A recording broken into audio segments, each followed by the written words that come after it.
Morning,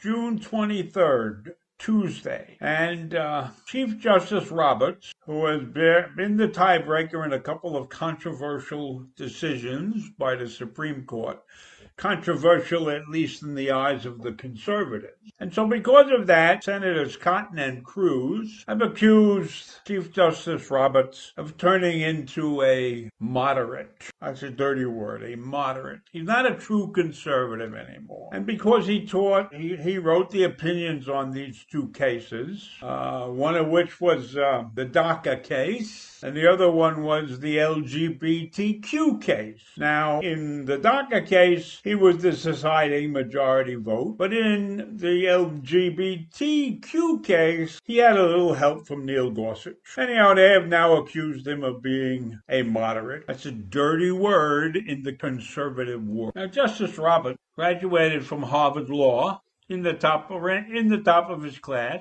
and he clerked for several federal judges, mostly conservatives. In fact, Rehnquist and one other Supreme Court justice, both of them conservatives. And then he held his own on the bench for a couple of other jobs, all federal and always conservative.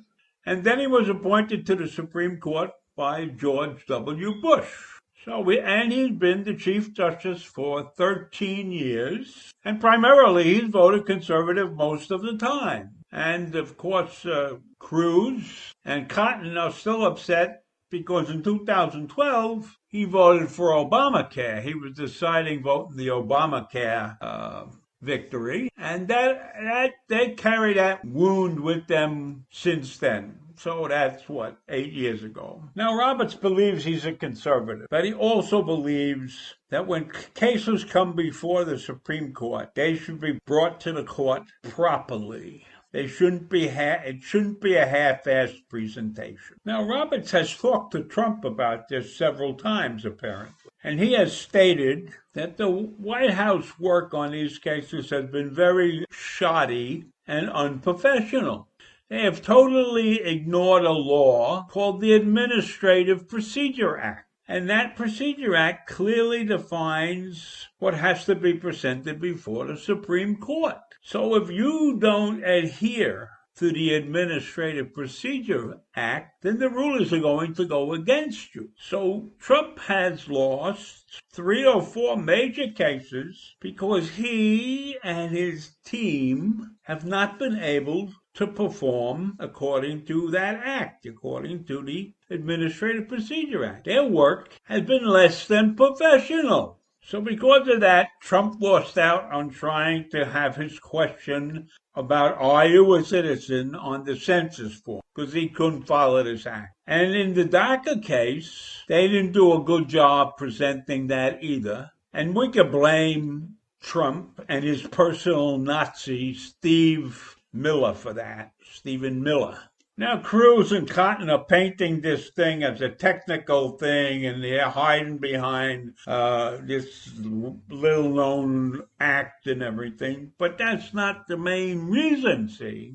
Trump keeps them because of something fundamental, and that's his abuse of the executive branch. His administration's approach to governance rests on attempting executive actions that lack any meaningful justification rooted in expertise or even rational thought. So when you think about that, it shows you that Roberts is holding them accountable for thinking things through and coming to court with a rational approach. Not coming to court with the expectation that because I'm the president of the United States, you're going to do this for me. Because that's not what the Supreme Court is about. Supreme Court is one of the checks and balances. And if you don't prepare properly, well, you're not getting a check. You're getting a big X on your ass. Here's an example of how screwed up Trump and his team were when they came before the court. In the citizenship question, the Secretary of Commerce, who's in charge of the census, had claimed that the question was added to enforce the Voting Rights Act. Well, Trump's administration never enforced the Voting Rights Act. So I don't know where he was getting this idea that they were going to start enforcing it. Later on, it was revealed that the chronology was backwards, that the Justice Department never asked for the help until the Commerce Secretary pressured into making such a request. And then the Commerce Department experts had warned that adding the citizenship question wouldn't help enforce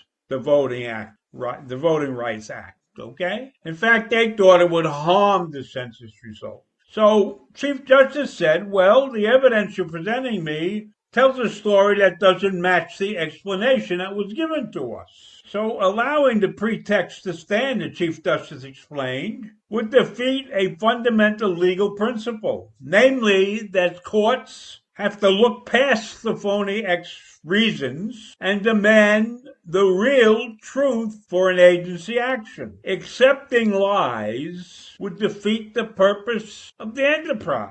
So if you're not going to tell me the truth on why you want these questions, then you're not going to get the law passed, even though it seems like it's a nothing deal. In plain English, the court was saying that the Trump administration had cooked the book. That's an accounting term, cooking the books, making it look better than it should, right? It pretended that the Justice Department had wanted help, and it claimed to have consulted the Commerce Department, when in fact it had disregarded everybody's expertise. For the Supreme Court to allow the citizenship question would be to allow itself to be duped, and it refused. So in the language of the street, the Supreme Court is basically telling the president he's full of shit. The bottom line here is that Trump believes that the law is something to be manipulated. And if that's the way he feels, if that's the way he thinks they should run the presidency, so if the president feels he can ignore the facts and is going to continually attempt to get away with these manipulations,